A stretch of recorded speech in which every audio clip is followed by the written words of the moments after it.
Hey,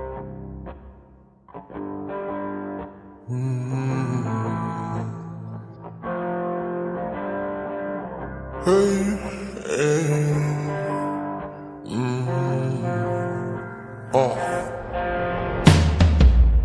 Falan Ginza duye don leta Natna det Hozan kayda bisi Ralam Tu maka dola fe Mase tu manan shepulo Anam nate Titirin Sama dun matiam tokin Ritui nale Moy natin nalim vela Hey, ngayon iyutana tutusa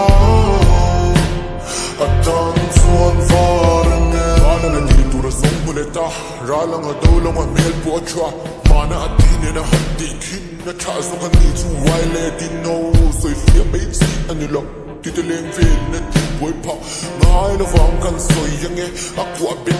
Apal may bini mariang tur Yang nangili Patsong nga biel tu Lama Boy ve ang ngaay na wanis Ang amang ngay derle biel nu Manatin yung liam tu Dear tu Su tuwa So na tiyang ru Tu vulumokin mo no hen Sira nol kanin sa tokre Alihir mo ite Chabiang no de Sa ming poka kong sa vi Kan run loy Kurga di ay lo tse Kan di ay lo tse Falan Ginza duye don leta Natna det Hozan kayda bisi Ralam Tu maka dola fe Mase tu manan shepulo Anam nate Titirin Sama dun matiam tokin Ritui nale Moy natin nalim vela Hey, ngayon iyutana tutusa Atan suan varane Moy takka Isia kara toy kay Valu oy kod Lizam yan kada nay Sway Nang den tutu lang ring hey kan ngay lo Katutu sa amin Kim kan vang yan kalome Biara ring palilang dun zerang nang men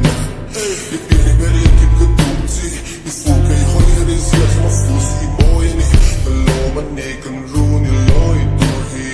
Isay may talo ka fakle Soy liyan tuti Tunu len kuanu Alihir mo ite Chabiang no de Sa ming poka kong sa vi Kan run loy Kurga di ay lo tse Kan di ay lo tse Falan Ginza duye don leta Natna det Hozan kayda bisi Ralam Tu maka dola fe Mase tu manan shepulo